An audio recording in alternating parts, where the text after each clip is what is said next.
une semaine que j'ai pas posté, que j'ai pas tourné, je suis perdue vraiment. Bonjour, bonsoir, tout dépendra de l'heure à laquelle vous regarderez cette vidéo. On se retrouve aujourd'hui pour l'épisode 5, je crois, du projet Chatham. Ça a été un peu le rush, je vous avoue, parce que j'espère que vous allez bien, parce que moi ça va, mais c'est un peu la course le mois de mai, parce que je suis partie en vacances, donc j'ai pas trop lu. Je pensais que j'aurais le temps de lire, en fait pas du tout. Des vacances sportives, mon gars, t'as peur. Et ce qui fait qu'on arrive là à quelques jours de la fin du mois de mai. Et en fait j'avais lu qu'un Chatham sur 3. Et du coup j'en ai rushé 2 là entre mercredi dernier et dimanche. Vraiment il y en a un, il fait 600 pages, j'ai lu en 2 jours parce que vraiment il fallait que ça charbonne. Mais vous allez comprendre pourquoi j'ai mis du temps. Qu'est-ce qu'on a au menu ce mois-ci pour le projet Chatham? J'ai donc La Promesse des Ténèbres, donc qui, on va y revenir, mais fait partie de la première entre guillemets trilogie de l'auteur, donc L'âme du mal. Et j'ai lu le diptyque Les Abysses du temps, donc diptyque on recentre, c'est une série en 2 tomes qui est terminée. Donc le premier tome Léviathan et le deuxième tome Le Requiem des Abysses. Donc, je commence par vous parler de La Promesse des Ténèbres, qui a été une lecture compliquée. Compliquée, pas dans le sens où c'est mal écrit, encore une fois, pas du tout. C'est très bien écrit, ça j'ai rien à dire. Mais dans le sens du sujet, des thèmes abordés, de l'intrigue, etc. Donc, pour recentrer, vous avez vu que je lis l'œuvre de Maxime Chatham, donc par ordre de parution. Donc, j'avais commencé par lire la trilogie du mal, donc L'âme du mal, In Tenebris et Maléfice. Et pour moi, c'était une fausse trilogie parce que dans le premier tome, on suivait un personnage qu'on retrouvait dans le deuxième, mais c'était pas une suite directe à proprement parler, ça pouvait se lire indépendamment. Et on y rencontrait un autre personnage féminin qui était plutôt personnage central cette fois-ci. Et dans le tome 3, on retrouvait les deux, enfin bref, un micmac.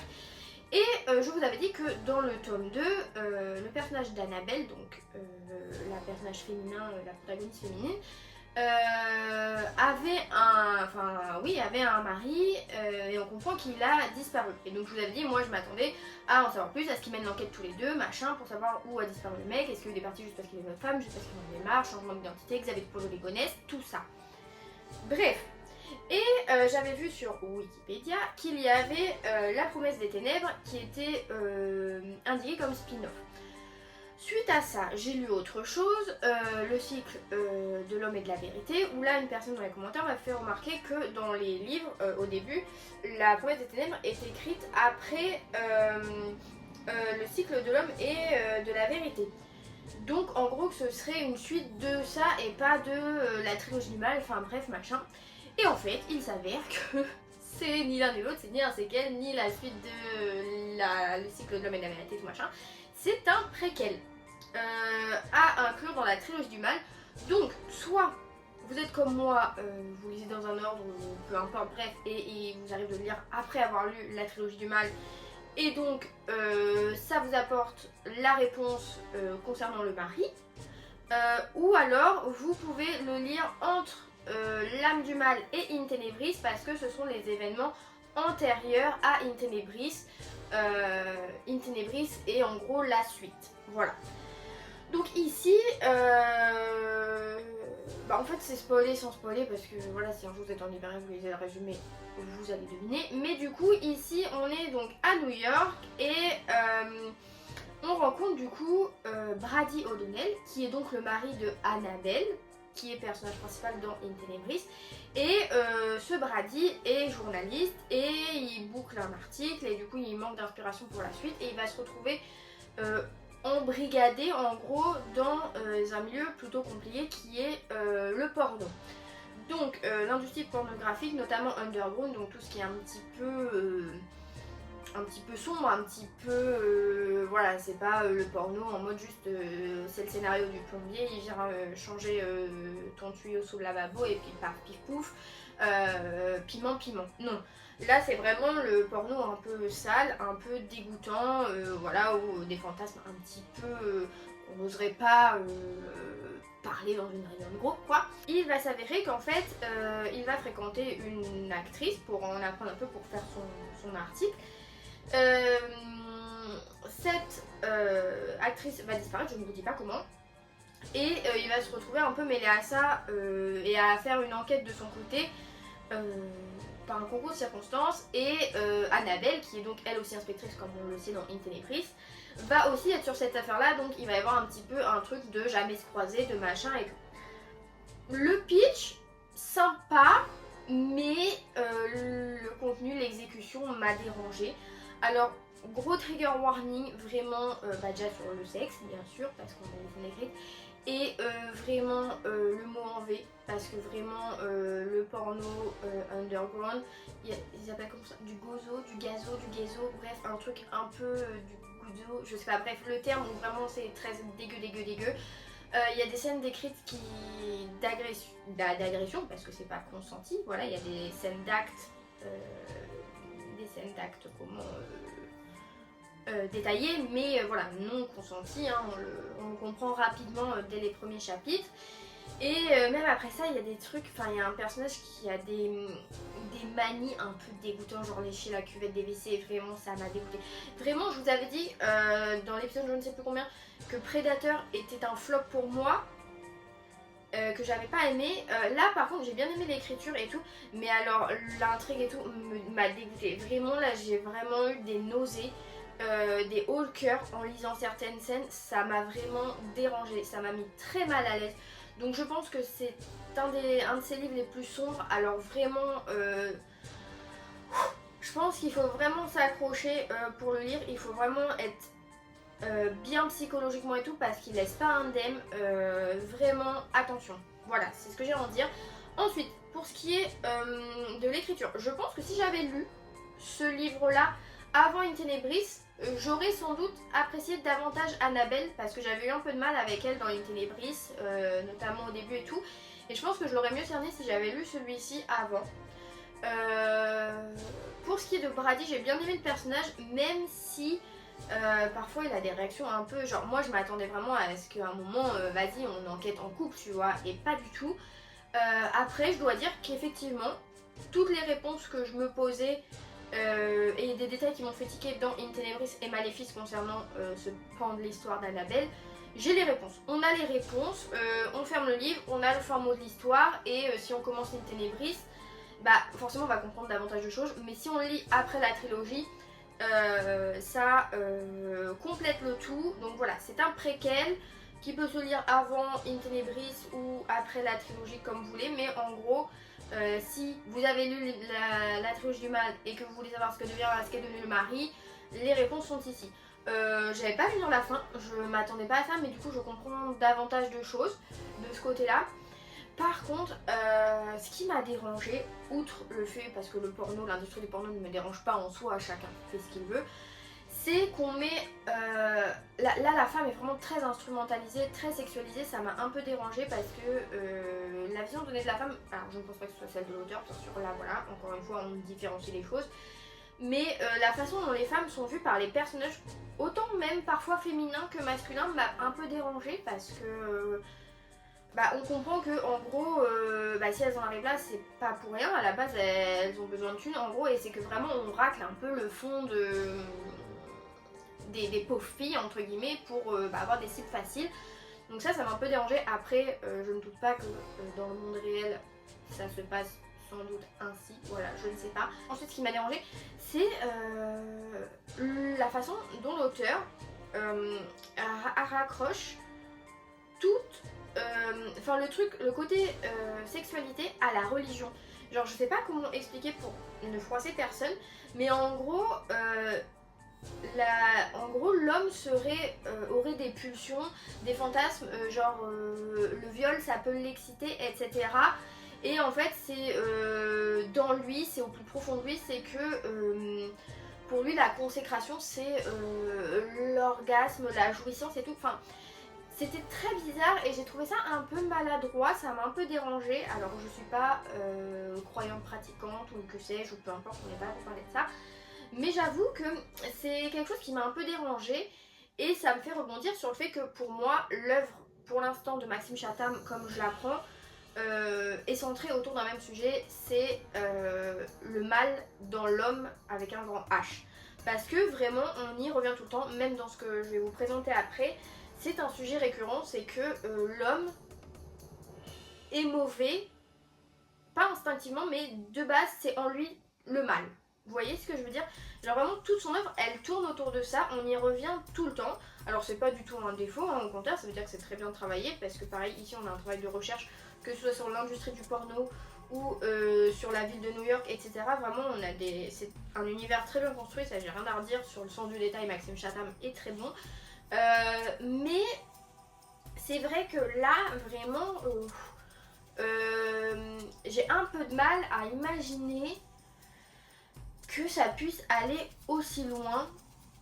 Et ouais, j'ai eu un peu de mal avec le côté où à un moment il y a une scène d'un des films qui est le mot en V, qui est une agression. Et alors le fait que le spectateur ne puisse pas s'empêcher de regarder, on a tous un côté voyeur, que ce soit pour espionner le voisin ou enfin plein de trucs, ça d'accord. Mais qu'on vienne dire que ça provoque une certaine excitation, ça me dérange. Genre vraiment, ça c'est un truc qui m'a complètement dérangée, donc c'est pour ça que je vais le retirer des rayons de la librairie, parce que j'ai pas envie que des gens le prennent parce qu'on l'a pleinement. Voilà, s'ils veulent le commander, il n'y a pas de souci, mais moi je veux pas le recommander, je veux rien avoir à faire avec ça, parce qu'il y a des choses voilà, qui m'ont dérangé dans le contenu de celui-ci. Ça reste tout de même une bonne lecture, parce que je vous dis, elle complète et elle vient répondre aux questions que j'avais. En revanche, le sujet m'a vraiment retourné l'estomac à plusieurs reprises. Et j'ai beaucoup eu de mal à lire, et c'est pour ça que j'ai mis du temps à lire, parce que autant il y en a, comme vous allez le voir dans le film, j'avais envie d'y revenir, j'avais envie de savoir et tout. Et là, ça m'intéressait pas, parce que plus ça avançait, plus ça allait dans le sombre, et je ne doute pas qu'il y ait un pan de l'industrie pornographique qui soit dégoûtant à ce point. Après voilà, on a le dark web, on a des snuff movies, tout existe. Mais moi voilà, j'avais pas forcément envie de lire ça, et j'ai eu beaucoup de mal du coup à avancer, parce que j'avais l'impression qu'on allait de pire en pire. Si vous avez des questions à la fin de la trilogie du mal, vous avez les réponses ici, ou si vous voulez vous lancer et le lire dans l'ordre chronologique, lisez L'âme du mal, celui-ci, In Tenebris et Maléfice. Voilà, c'est ce que j'avais à dire sur ça. Donc après cette lecture, disons-le, semée d'embûches et un petit peu à reculons, j'ai découvert Maxime Chatham dans son diptyque Les Abysses du Temps, donc qui comprend Léviathan et le Requiem des Abysses. Je dois dire que là, ma faim est rassasiée. Enfin, je suis satisfaite, parce qu'ici, on me dit un diptyque, c'est 2 tomes. Ça se suit, c'est un vrai diptyque, c'est une vraie série. C'est pas comme L'âme du mal, où si vous lisez In Tenebris avant Maléfice et puis après L'âme du mal, c'est pas gênant, parce qu'il y a que des petits clins d'œil. Là, c'est vraiment une suite directe, c'est que si vous n'avez pas lu Léviathan, et que vous lisez le Requiem des Abysses, vous allez être complètement perdu, parce qu'il y a vraiment un lien et des connecteurs logiques entre les 2 tomes. Donc, ici, on est sur un diptyque thriller historique que j'ai particulièrement aimé. J'avais adoré son thriller historique Le Sang du Temps, donc qui se passait en double temporalité et au Mont-Saint-Michel. Ici, on est en 1900 à Paris. Il y a l'exposition universelle qui prend place, qui bat son plein, tout va bien. Et on va cependant retrouver un cadavre un soir, une jeune femme, une prostituée, une courtisane, voilà, je cherchais le mot approprié pour le truc. Et en fait, on se rend compte que c'est pas la première et que ce ne sera sans doute pas la dernière. Et du coup, on va suivre un écrivain qui s'appelle Guy de Timé, qui vit dans une maison de ces jeunes femmes, une maison de plaisir en gros. Au début, on comprend vite pour profiter des avantages, mais après juste parce que il est bien là et on lui loue une petite chambrette en échange de certains services, enfin bref. Et face à l'inaction de la police, devant tous ces crimes, il va décider de lui mener son enquête de son côté, tout en étant associé à différents personnages. J'ai vraiment beaucoup aimé. Encore une fois, comme j'ai dit pour la première scène, l'œuvre de Maxime Chatham tourne autour du mal qui peut ronger l'homme. C'est encore une thématique principale ici. J'ai pas énormément de gros trigger warning à dire.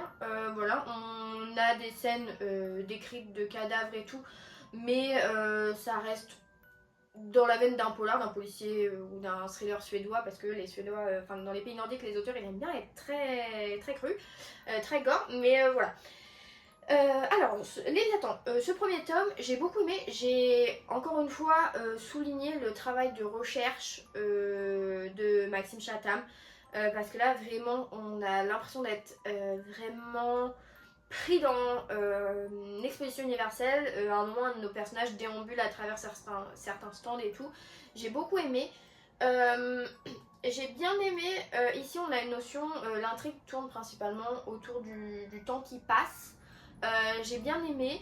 Le personnage de Guy de Timé m'a un peu fait penser à son personnage de Joshua Brolin dans la trilogie du mal.